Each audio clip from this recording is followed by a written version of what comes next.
Chung Myung was just a beggar who thought he was a martial arts master. When the boss was about to hit him, he raised his hand, thinking he could block the attack by channeling his energy. But wait, with such short arms, how could he possibly defend himself? Consequently, Chung Myung got beaten up for his delusions of strength. It turns out he had once been the famous Plum Blossom Sword of the Mount Hua Sect. However, the leader of the Heavenly Demon Sect had led an army to massacre all 23 sects, turning rivers red with blood. In the moment when Chung Myung finally killed the demonic sect leader, he too collapsed and died with deep regret. Returning to the present, 100 years have passed, and Chung Myung was reincarnated as a powerless beggar boy. He soon learned that the Mount Hua sect was no longer one of the top 10 sects. Unwilling to accept this, he hurriedly set off on a 10,000-mile journey to verify the truth. But with his frail body, he realized he might die of exhaustion before reaching his destination. So he decided to train first. Among the 10,000 techniques he knew, he chose to start with the equilibrium. Using his experience, he focused all his energy and successfully formed his Dantian energy center. This will be the foundation that leads me to a new world, he thought. However, after just a few steps, he collapsed again from hunger. Begging for food and asking for directions, he finally made his way back to Mount Hua. After enduring 81 hardships to climb to the peak, a harsh reality greeted him. Everything of value in the sect had been sold, even its treasures. Furious, Chung Myung immediately pleaded with a senior disciple to meet the sect leader and rejoin the sect. Facing the stern sect leader, Chung Myung confidently planned to manipulate the situation to secure a high position. However, before he could execute his plan, the sect leader accepted him immediately, crushing his ambition and forcing him to start as a novice disciple. Feeling frustrated by the new recruit's uniform, Chung Myung was confronted by an old disciple, Duel, who tried to humiliate him by making him strip and spin around. Before Duel could finish, Chung Myung punched him so hard he flew onto the roof and got stuck there. The others received similar treatment, revealing their poor martial skills. The next day at training, Chung Myung saw how pathetic their swordsmanship was. They weren't even practicing the legendary 24 Plum Blossom sword techniques. These idiots, he thought. With Mount Hua lacking in finances, martial arts, and talent, he decided to start with what he could control: talent development. Early the next morning, Chung Myung woke all the disciples and gathered them in the training yard. Some who resisted were quickly rounded up and taught a lesson. Order restored, he announced. Listen up, brothers. From now on, we will train at this time every morning. As dawn broke, the light flooded the rooms, finally waking the overseer. Strange, why didn't any of them come to greet me today? I must have overslept. Determined to punish the lazy disciples, he marched to the training yard, only to find all the disciples lying around, groaning for their mothers, except one, Chung Myung. He was carrying 2 large stones and had just counted his 10,000th repetition. Chung Myung calmly explained that everyone was just doing morning exercise, while the exhausted disciples behind him pleaded for the overseer's help. The overseer was shocked since, when had Mount Hua's disciples been scared of a new recruit? Impressed by Chung Myung's resolve, he granted a month to see the results of this intense training. The exercises you've given us are good, but we need to push harder to master them quickly, Chung Myung explained. The overseer, respecting the boy's determination and wisdom, instructed the disciples to maintain their practice before disappearing like the wind, leaving them calling for rescue. Later, during the meal, some disciples complained about the meager food, just vegetables, and how the training was so exhausting that they could barely lift their chopsticks. Normally, their senior brother Duel would scold them for such whining, but today, he oddly reassured them gently, leaving everyone speechless in shock. After the meal, Duel called a senior disciple aside, admitting his admiration for the new recruit. He expressed his desire to become a master who could command the world like Chung Myung. Unbeknownst to them, Chung Myung was napping on a nearby tree, overhearing everything. He was pleased to have enlightened these two. Suddenly, A loud bang startled him. Someone was kicking down the door. To his surprise, intruders had entered Mount Hua, and even more shocking, they were creditors demanding repayment. Just how much worse could things get for Mount Hua? Determined to investigate, Chung discovered that the large building ahead was the Taiwa Pavilion, which used to belong to the Mount Hua sect. In fact, all the grand shops in the Huaum region once belonged to Mount Hua. Huaum had been a barren land, but flourished thanks to Mount Hua's influence. Immediately, he intercepted one of the merchants to interrogate him. Initially, the man scoffed at the small boy before him and called for his bodyguards. However, after they were all beaten up, he reluctantly cooperated. Just then, a bodyguard rushed in to rescue his master, only to be cut down by Chung using Mount Hua's sword techniques. When he turned back, the owner of the fabric shop had witnessed everything. Chung thought his cover was blown, but the man mistook his techniques for southern edge swordsmanship. After extracting all the necessary information, Chung returned to the sect and entrusted two senior brothers with managing the training while he focused on reclaiming Mount Hua's assets. Although the records had been burned during the battle with the demonic sect's leader, Chung was certain that his meticulous senior brother must have copied everything. Wasting no time, he grabbed a hoe and used his internal energy to search for the secret passage. After some effort, he found it, but to his surprise, the sect leader was already there, standing in front of the entrance, seemingly unable to open it. Once the area was clear, Chung approached the door to try opening it himself. However, it wasn't as easy as he thought. He realized that he needed to use the 24 plum blossom sword techniques to unlock it. Summoning all his internal energy, he performed the sequence. After exhausting all his strength, the door finally opened. Inside, he found all the important records detailing Mount Hua's property ownership. There were also long-lost martial arts manuals and a hidden treasury belonging to a previous sect leader. After exiting, Chung handed everything over to the sect leader, who was so shocked that he fainted. The next day, when he regained consciousness and verified the documents, he realized they were all authentic. The sect leader summoned all the merchants but didn't immediately reveal the evidence. He wanted to test their loyalty first. As expected, half of them, grateful for Mount Hua's past kindness, agreed to extend their debts. The ones deliberately trying to harm the sect had their assets confiscated using the records as proof. The merchants tried to gather their remaining assets to flee, but were soon intercepted by Chung. This time, he was cautious, pretending to be an old man to deceive his opponents.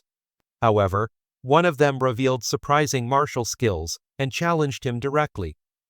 Although this opponent was powerful, he was also slow. Chung used his immense strength against him, disabling both of his arms. After a series of attacks, the enemy was forced to reveal his true skills. Chung discovered he was from the Southern Edge sect, plotting to undermine Mount Hua. After defeating him, Chung ordered the remaining merchants to convert all their assets into money and hand it over. Otherwise, they would sleep with the Vorms. When Zhou Gull and the other brothers returned to the sect after training, they were shocked to see many construction workers rebuilding Mount Hua. Even the evening meal consisted of whole roasted chickens. With this kind of nourishment, we'll have plenty of energy to train, brothers, they exclaimed.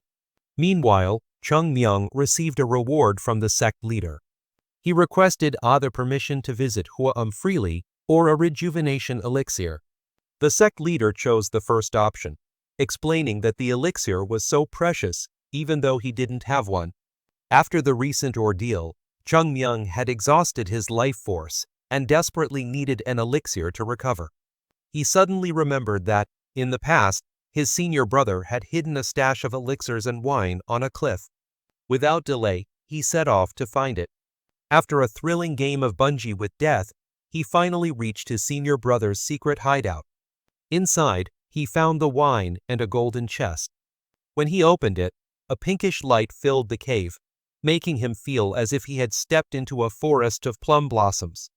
It was the rare snow blossom pill, worth twice as much as ordinary ones. Without hesitation, He swallowed one.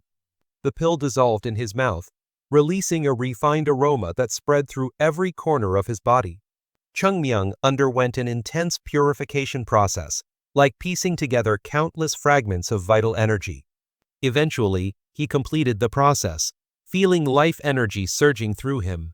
His broken bones healed instantly, toxins were expelled, and his chest and blood vessels expanded significantly.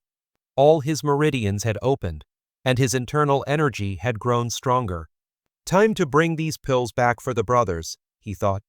The next morning, everyone maintained their early training routine, but Chung was absent again.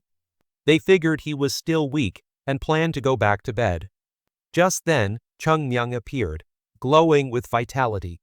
Their hopes of a break were immediately crushed. Worse yet, he announced a new training method. They had to run up the mountain, and anyone falling behind would have to start over and skip breakfast. Panicked, they ran for their lives. The following day, no one could endure the brutal new training, except for the senior brother. During lunch, he could barely hold his chopsticks, exhausted by the intense workouts. Everyone feared they couldn't last much longer. Joe Gull contemplated rebelling, but that evening, Chung bribed him with an elixir.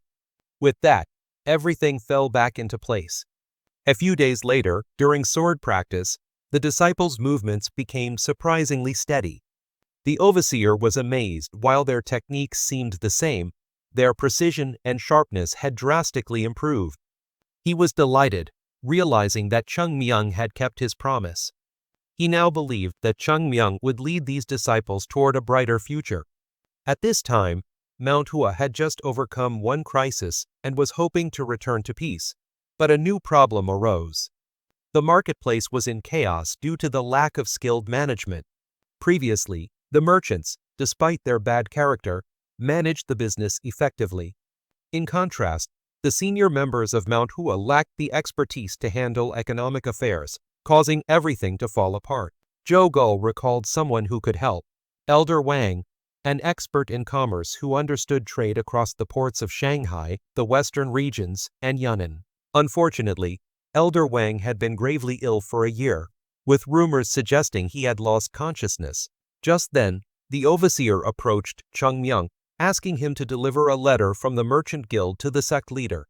When Chung learned it was a letter from Elder Wang's merchant guild, he immediately accepted the task. Of course, he ran to a secluded spot to secretly read the letter.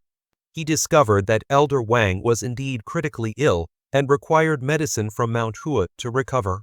Upon reviewing the symptoms, Chung realized they resembled those inflicted by the demon cult leader's attacks.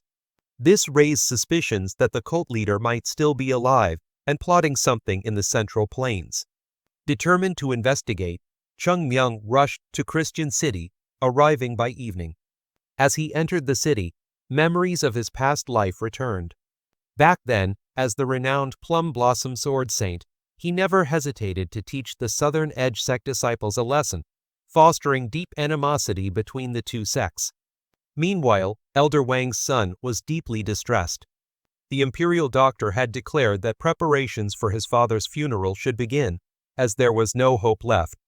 Despite their immense wealth, he felt helpless watching his father suffer. To make matters worse, a Southern Edge sect elder arrived, demanding money for his father's Taoist ritual. Just then, he received news that someone from Mount Hua had arrived. He rushed out to greet the visitor, but was disappointed to find only a young boy standing there. Chung claimed he could cure Elder Wang, but first demanded to see the promised reward. The Southern Edge sect elder insulted Mount Hua, only for Chung to humiliate him verbally, leaving the elder seething with anger. After describing the symptoms, Chung was taken inside to treat Elder Wang. A glance was enough to confirm that Elder Wang was poisoned with the demon cult's Devil Blossom toxin. Chung transferred a small amount of purifying internal energy into Elder Wang, gradually restoring color to his face. However, this was only a temporary measure. For a full recovery, more preparations were needed. First, though, Chung declared he required a hearty breakfast, as he was starving. While voraciously eating, Chung probed for more information, suspecting someone might be secretly plotting against Elder Wang. To completely cure the illness, he needed to identify the mastermind and lure them out. Meanwhile, the Southern Edge Sect elder was still seething after losing a verbal battle with a mere Mount Hua disciple. He feared that if the boy successfully treated Elder Wang, the wealthy lord might divert his resources to revitalize Mount Hua. This had to be stopped.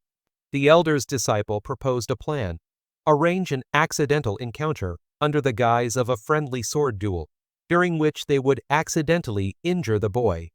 With their plan set, the two disciples left only to run into Chung almost immediately.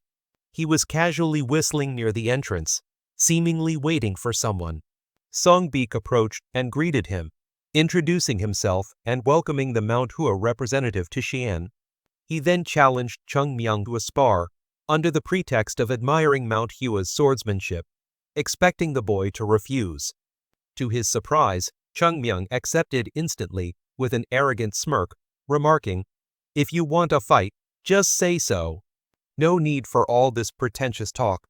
Soon, they prepared a wide courtyard for their duel. Songbik, trying to be honorable, warned his opponent to draw his sword. But he was immediately infuriated by Chung casual reply, "Why draw swords? We're not fighting to the death. Go ahead and draw yours if you want." Barely able to contain his anger, Songbik charged at Chung like a madman.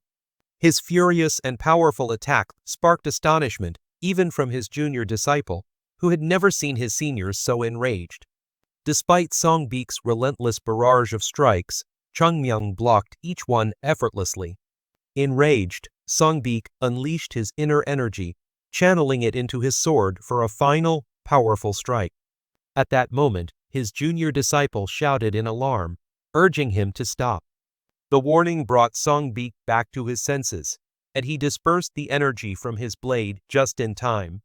However, when their swords clashed, Chung was thrown backward, crashing into a pillar and coughing up blood before collapsing unconscious.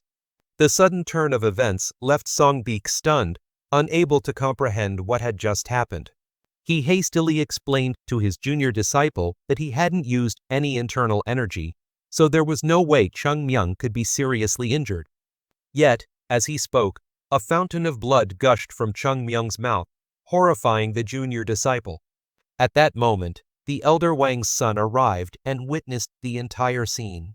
He immediately summoned a doctor and had Chung taken away for treatment. The Southern Edge Sect elder also appeared, his face contorted with fury.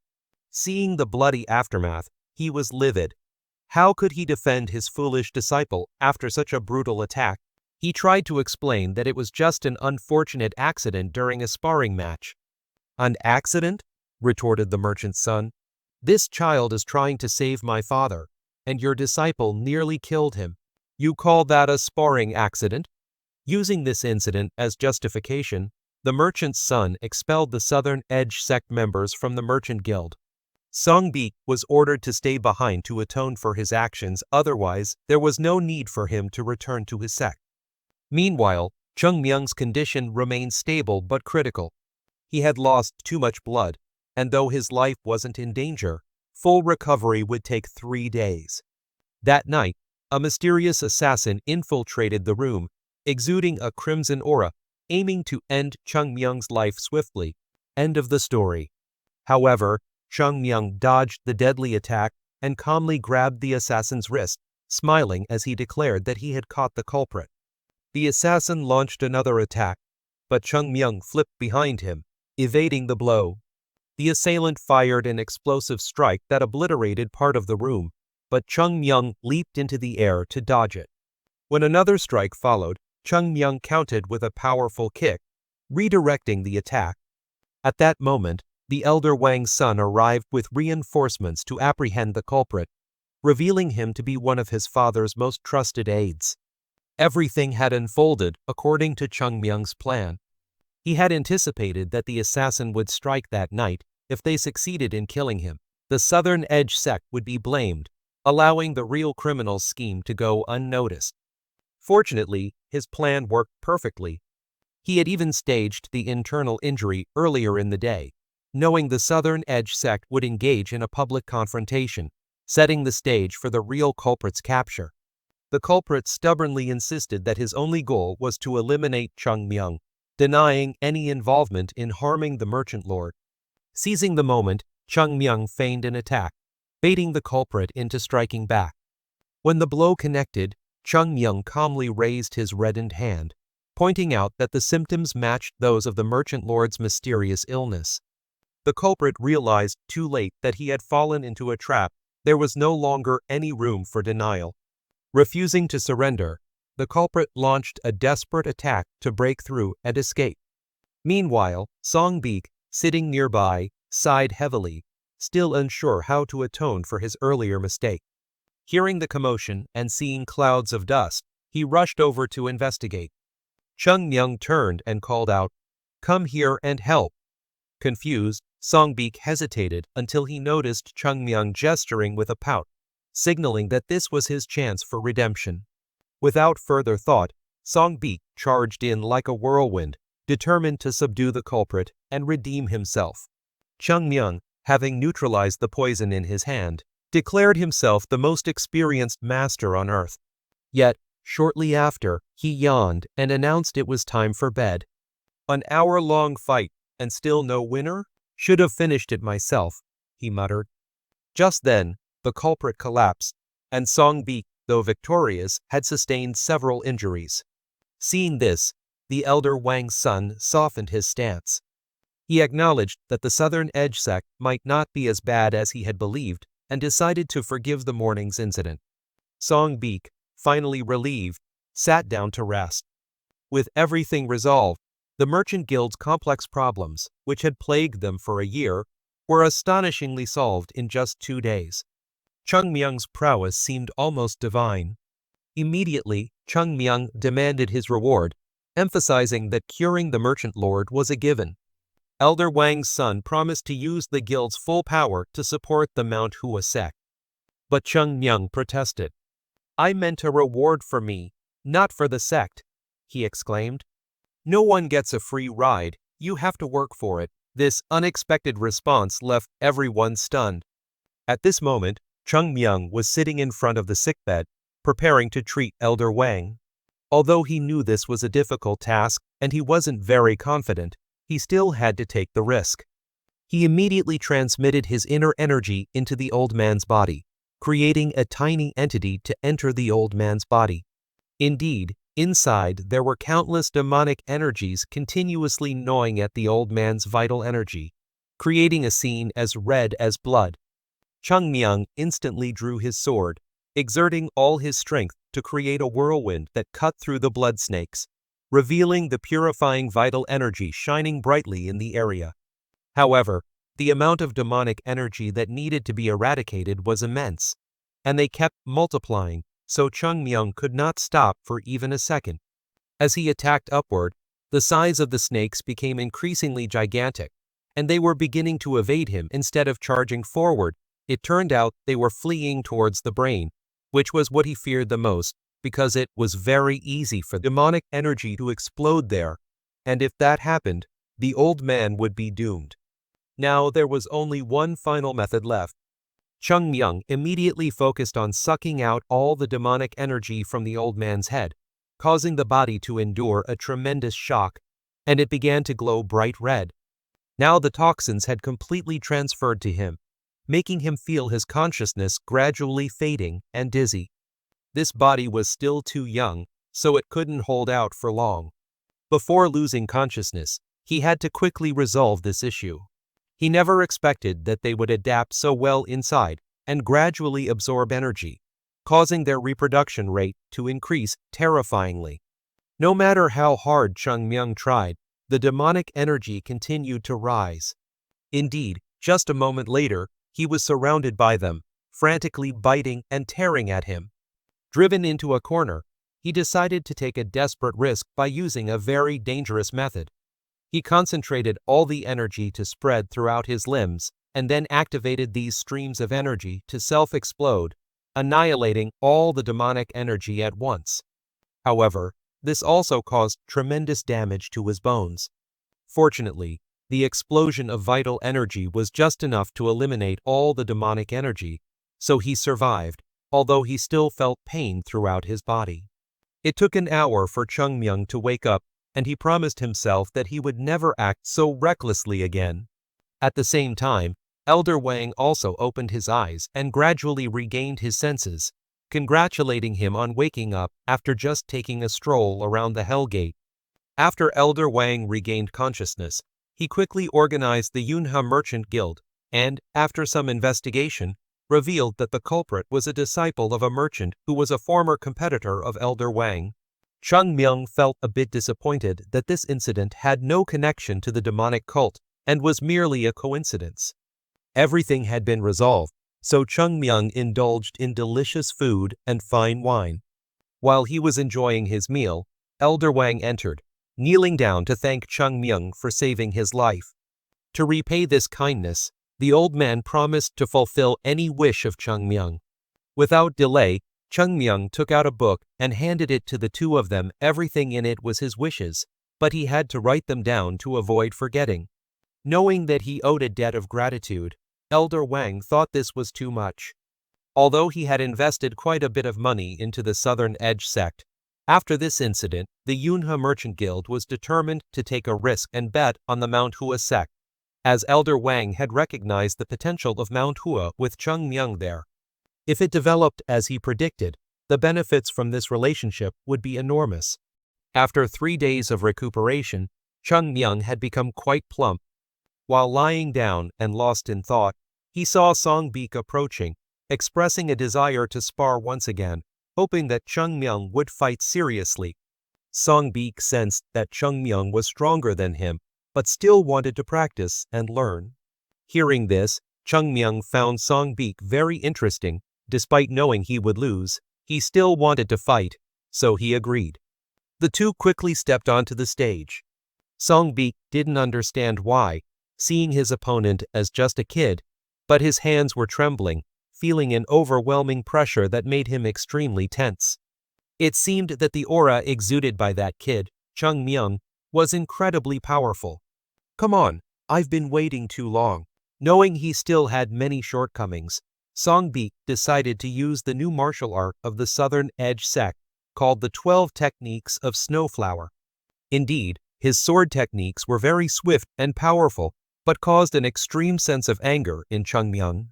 After preparing, Songbik quickly brandished his sword and charged at Chung, but immediately, Chung used all his strength to strike and broke the sword, causing Songbik to spit out blood.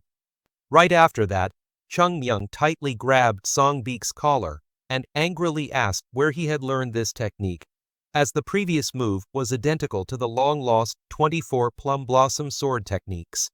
How could the Southern Edge Sect have it to teach its disciples? Under the pressure of Chung rage, Songbik fainted, and when he woke up, he found his entire body carefully bandaged for his wounds. After a while of questioning, Chung discovered that the elders of the Southern Edge Sect had taught this sword technique to their disciples. It was certainly around 100 years ago, when Mount Hua was devastated, that the Southern Edge Sect had stolen this martial arts secret and developed it into their own unique style. Chung struck Songbik and told him to abandon this technique. The main reason was that this was not a sword skill originating from the Southern Edge Sect, but from Mount Hua. And no disciple of the Southern Edge Sect, no matter how skilled, could ever become a master using it. Suddenly, Chung realized that the reason the Southern Edge Sect brats were stealing sword techniques might stem from him. In the past, he often used these sword techniques to defeat the brats of other sects, and perhaps it had made them want to copy the sword techniques of Mount Hua. But regardless of the reasons, their actions of using Mount Hua's sword techniques must be punished. Chung was determined to become stronger because the martial arts world is a place where only the strong have a voice. At the same time, many people at Mount Hua were worried because it had been 7 days since Chung left. The elders began to worry that the boy might have slipped and fallen into the abyss.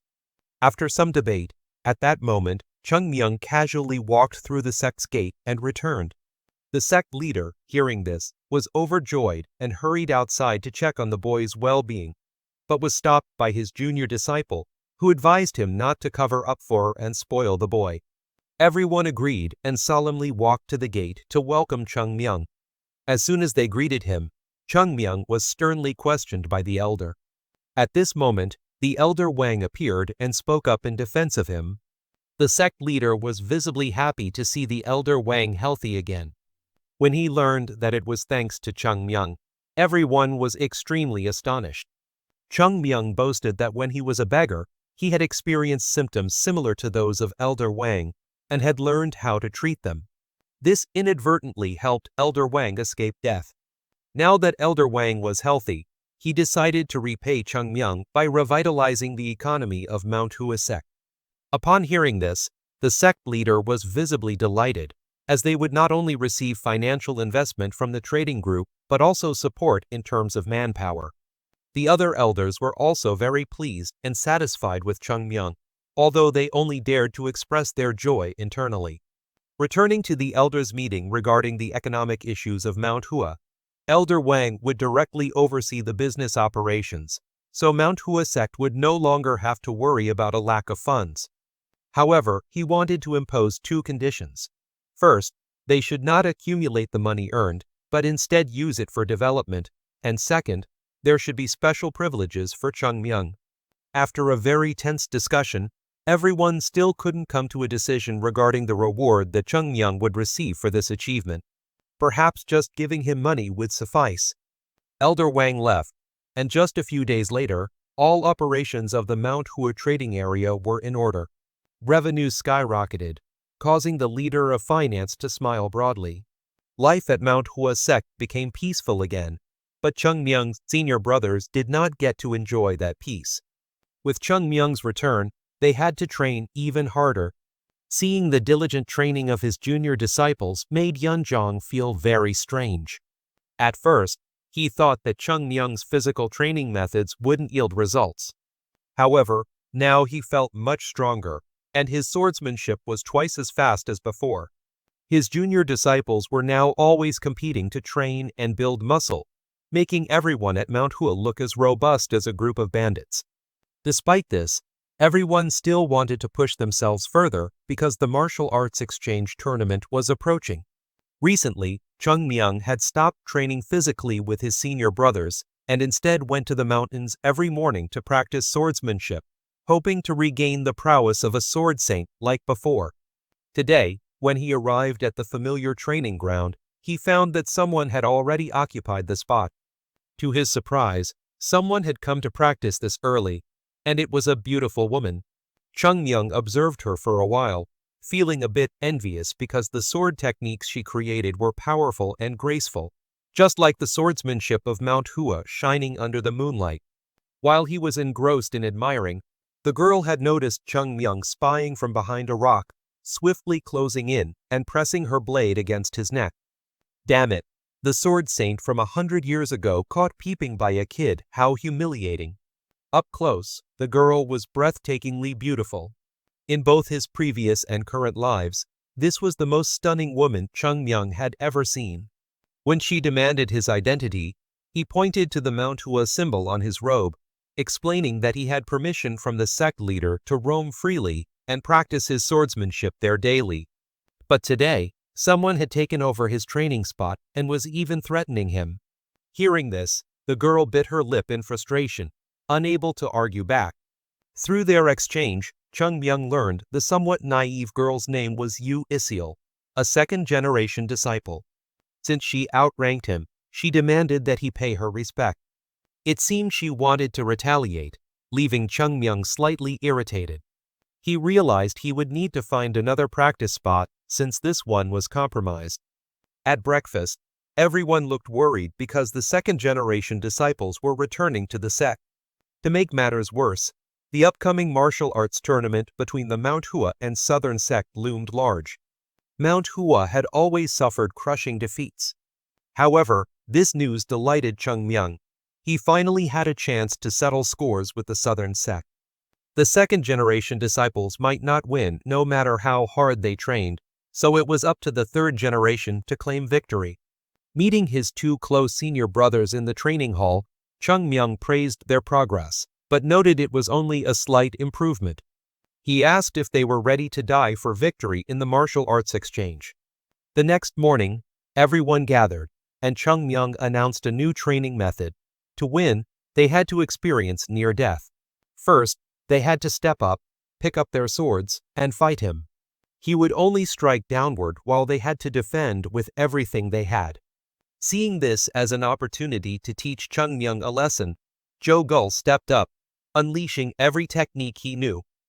Onlookers were amazed, wondering if anyone could defeat Chung Myung, but after exhausting himself with relentless, unsuccessful attacks, Jo-gul grew frustrated and launched a powerful sword energy strike, missing Chung Myung but cracking a wall. In response, Chung Myung delivered a lightning-fast downward slash with a real sword, stopping just before splitting Jo-gul's head. The shockwave alone made Jo-gul feel like he'd glimpsed his next life. Next, no one dared step forward. Chung Myung concluded that the demonstration was sufficient and charged at the group. Soon, everyone experienced what it felt like to visit their ancestors. He then questioned why no one had blocked his downward slash. Demonstrating again, he emphasized that mastering this basic Mount Hua sword technique was essential before advancing to more sophisticated moves. The realization dawned on them, perhaps this training would prevent another humiliating defeat against the Southern Sect. "What do you mean perhaps? We must win," Chung Myung shouted angrily. "If we don't, you'll all be in big trouble. Now, pick up your swords and swing them 10,000 times. Hurry." The next morning, while searching for a new place to practice his swordsmanship, Chung Myung reflected on his past as the Sword Saint. He had never taken a disciple back then. Perhaps this was why the current generation of Mount Hua sect members seemed so weak. He shook off those thoughts and focused on training. He needed to become stronger, even surpassing his previous peak. As he practiced, memories of his battle with the heavenly demon resurfaced. Despite being the Sword Saint, he had been far from defeating that formidable enemy. If only he had been stronger, his brothers might not have perished. This time, he had to grow even more powerful because he knew there might be foes even stronger than the heavenly demon in this life. Imagining the old enemy's moves, Chung Myung unleashed the finest Mount Hua sword techniques, attacking and shattering the illusion of the heavenly demon. As the phantom disappeared, plum blossoms scattered in the wind, lighting up the night sky. Unfortunately for Chung Myung, someone had seen this display of power.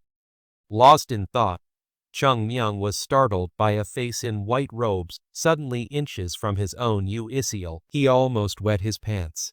Did she have some passive skill that concealed her presence? He hadn't noticed her twice already.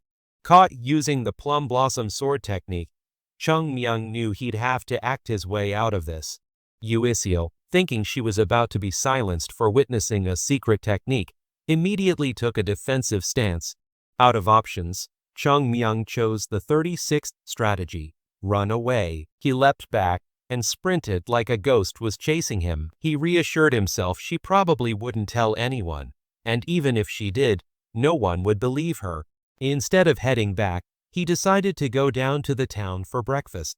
While enjoying his hearty meal and wine, Chung Myung noticed a group of second-generation disciples entering the tavern. They ordered drinks and lavish food, celebrating after their intense training sessions. Among them was a particularly handsome disciple who looked like the protagonist of a story, exuding confidence. They were boasting about how they would easily defeat the Southern Sect in the upcoming tournament, which made Chung Myung burst out laughing. His sarcastic chuckle didn't go unnoticed. Despite his efforts to play it cool, the handsome disciple approached and demanded to know his identity. Chung Myung tried to pass himself off as an ordinary villager, but the man pulled up a chair, eager to make conversation. Running out of options, Chung Myung grabbed a bottle of wine, using it to shield his face while preparing to slip away. But it wasn't going to be that easy. The handsome disciple lunged to grab Chung Myung's collar. With his skill level, Chung Myung simply shifted his body slightly, easily dodging the grasp. Then, in a flash, he sped away, leaving the disciple bewildered, questioning his own technique. Back at the sect, Chung Myung, now drunk, was sleeping soundly in his room, which reeked of alcohol. Jo-gul entered, trying to wake him up. After several failed attempts, Go resorted to shouting insults, which finally jolted Chung Myung awake. Clearing his head and shaking off the remnants of his hangover, Chung Myung calmly followed Go to the sect's main gate, where everyone was gathering. As the large gate swung open, the second-generation disciples, all clad in black uniforms, marched in to the applause of the gathered crowd. Sure enough, the handsome disciple from the tavern was among them. Spotting Chung Myung, he broke away from the group and strode over, confirming his suspicion that this third-generation disciple was the one who had mocked them earlier. After a brief exchange of sharp words and sarcasm, the handsome disciple turned and left to meet with the sect leader. The sect leader, thrilled to see the returning second-generation disciples, announced a celebratory feast in their honor. Though it seemed like a waste of resources, the treasurer had no choice but to comply. Before the feast began, the sect leader called Chung Myung into his room for a private discussion. The handsome disciple watched this interaction with curiosity, but was advised to ignore it for his own peace of mind. At the banquet, the second-generation disciples were astonished by the lavish spread, especially the whole roast chickens. Meanwhile, the third-generation disciples trained by Chung Myung had grown tired of eating meat and weren't as impressed. They all knew that these luxuries were thanks to a certain lucky star. Just then, the dining hall doors were kicked open with a resounding crash. That lucky star, Chung Myung stormed in, visibly furious. It turned out the sect leader had once again assigned him the task of negotiating with the Yunha Merchant Guild, much to his dismay. Just then, Yu Isil entered the dining hall, her eyes scanning the room. But instead of seeking out her fellow second-generation disciples, she headed straight for Chung Myung. This surprised everyone. Yu Isil was known for her aloofness and rarely spoke to anyone. Now, she even insisted on sitting next to Chung Myung. Chung Myung refused to engage with her, dismissing any attempts at private conversation. Undeterred, Yu Isil sat down beside him, determined to wait until he finished eating to talk. Their back-and-forth bickering unfolded before the watchful eyes of the gathered disciples, prompting the handsome disciple to intervene. Seizing the opportunity, the handsome disciple tried to accuse Chung Myung of misconduct. But it wasn't easy. Chung Myung was a master of verbal sparring. Turning the tables, Chung Myung blamed Yu Isil for the disturbance, leading her to apologize to everyone present. This only infuriated the handsome disciple further, and he revealed that Chung Myung had been seen indulging in luxury at a tavern the previous day. To his shock, the elders showed no anger. They treated it as a routine matter. The handsome disciple began to wonder if his ears were deceiving him. Spotting the sect's finance elder entering the hall, he rushed over and again reported Chung Myung's tavern escapade. But when the elder realized the accusation was against Chung Myung, he became furious not at Chung Myung, but at the handsome disciple. He berated him harshly, scolding him for being useless and unable to contribute, while daring to accuse the sect's lucky star who brought prosperity. The handsome disciple was left bewildered. After just a short time away, everything in the sect seemed upside down. Was this really the same Mount Hua he knew? Back in his room, Chun summoned Yunjong to learn more about the recent events involving Chung Myung. Yunjong recounted Chung Myung's many achievements, uncovering lost financial records and ancient martial arts manuals, healing Elder Wang, and boosting the economic stability of Mount Hua. Impressed, Chun acknowledged the significance of these contributions. However, he reminded Yunjong that Mount Hua was a martial arts sect, not a business enterprise. Skill in combat was paramount, especially with the upcoming tournament against the Southern Sect. Chun decided it was time to discipline the third-generation disciples during their training session. As usual, the third-generation disciples faced off against Chung Myung during their grueling morning practice, leaving them utterly exhausted by dawn. Just then, the second-generation disciples arrived, reprimanding them for being lazy and assigning them the task of cleaning the entire sect after training. This left Chung Myung baffled, wondering what had gotten into these crazy seniors this morning. After resting, Chung Myung decided it was time to teach the second-generation disciples a lesson. Determined, he charged toward the main gate, only to be intercepted by his fellow third-generation disciples trying desperately to restrain him. Despite their efforts, Chung Myung dodged their attempts and sprinted toward the exit. Two second-generation disciples lay in ambush at the door, managing to hold him briefly, but it ultimately took 10 people to pin Chung Myung down. Like a rabid dog straining at its leash, he struggled, ready to pounce. After much pleading from his peers, he finally calmed down. Chung Myung agreed not to start any fights, but with one condition. If anyone dared to provoke him, they'd have to deal with the consequences. Beak Chun and his followers stirred up the third-generation disciples, hoping to provoke a reaction from Chung Myung. However, he remained unbothered. Frustrated, they decided to focus their schemes directly on him. That night, Chung Myung sought out a new spot to practice his swordsmanship.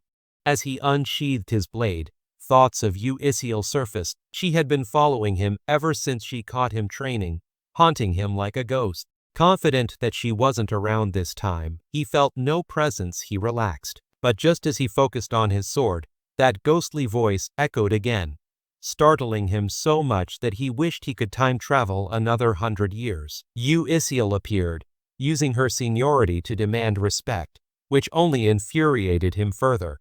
However, her real intentions soon became clear. She wanted him to teach her the plum blossom sword technique. This revelation surprised Chung Myung, so that was why she had been tailing him. But he refused, feigning ignorance. Even when she threatened to report him to the sect leader, he called her bluff, questioning how he could teach as senior. Yu Isiel then claimed she had seen this technique before. This astonished Chung Myung. Only the elders should know it. Could she have connections to the southern sect? Despite his probing, she wouldn't reveal where she had seen it, and he still refused to teach her. The mystery deepened, but for now, their standoff remained unresolved. Yu Isiel, out of options, drew her sword, leaving Chung Myung stunned. Without warning, she lunged at him with lightning speed. He barely dodged her initial strike before she followed up with a spiraling slash that almost caught him off guard. Relentlessly, she pressed on, her attacks precise and deadly. Her seamless transitions between grips made her moves unpredictable. At one moment, her blade swept dangerously close, slicing off a lock of Chung Myung's hair. Realizing the intensity of her focus, he leaped back, only for Isiel to charge again, eyes brimming with deadly intent. Chung Myung noticed her ability to immerse herself in the flow of combat and began countering her strikes more effectively. Meanwhile, Beak Chun had been observing everything from a cliff above. When he saw Isiel tiring and starting to lose ground, he decided to intervene. Drawing his sword, he leaped into the fray. Chung Myung, caught off guard by Beak Chun's sudden entry, quickly switched to defensive mode, channeling energy into his legs to block Beak Chun's strike. The clash sent a shock through Beak Chun, who wasn't expecting such resistance. Seizing the moment, Chung Myung kicked him back down to the ground. Luckily, the impact didn't affect Isiel, who remained in her trance-like state. Chung Myung scolded Beak Chun fiercely for recklessly using sword energy around someone so deeply focused, leaving Beak Chun speechless. Infuriated, Beak Chun threatened to punish Chung Myung if he didn't leave. This was precisely the opportunity Chung Myung had been waiting for. With a sly grin, he taunted Beak Chun, knowing it would provoke him. Falling into the trap, Beak Chun's anger flared. He unleashed a few preliminary strikes with sword energy before flashing forward, aiming a powerful slash directly at Chung Myung. Chung Myung smoothly ducked under Beak Chun's strike, then channeled his energy into his fist and delivered a serious punch straight to Beak Chun's face. The impact sent Beak Chun flying like a bullet, crashing into the cliffside. Before he could even comprehend what had happened, Chung Myung was already upon him, sword in hand, striking and lecturing him simultaneously. Seizing the chance for some personal payback, he landed a flurry of punches on Beak Chun's head, knocking him out cold. When Beak Chun woke up, he was puzzled by Chung Myung's overwhelming strength. It wasn't that Chung Myung was impossibly strong, or rather, Beak Chun realized he had been like a frog in a well, overestimating his abilities. This revelation shook him, but he couldn't accept that all his years of training had been in vain. Desperate, he pleaded with Chung Myung to teach him how to become stronger, offering to do anything in return. However, Chung dismissed his request, feeling he hadn't yet taught Beak-chan a proper lesson. He intended to assert his dominance even more thoroughly. Feeling victorious, Chung moment was interrupted when Yu Isiel suddenly appeared, startling him so much his heart nearly leaped out of his chest. Realizing she had witnessed everything, he considered knocking her out to erase her memory. Sensing danger, Isiel pretended to faint and lose her memory. Still persistent, she insisted he teach her the plum blossom sword technique. This time, Chung reluctantly agreed. Channeling his energy into his finger, he traced intricate sword movements in the air. Isiel recognized the foundational techniques she had been practicing, but saw how much more refined they were. She understood she needed to master the basics first. As Chung left, he casually reminded her to drag Beak-chan back to his room, warning that if left him there overnight, he might become nothing more than a corpse by morning. Back in his quarters, Chung was greeted by two senior disciples worried he might have gone off to cause trouble. True to their suspicions, he admitted he had indeed beaten up Beak-chan so thoroughly that even Beak-chan's own mother wouldn't recognize him. The disciples stood there, stunned into silence. For now, the story pauses here. Thank you for watching and stay tuned for the next part.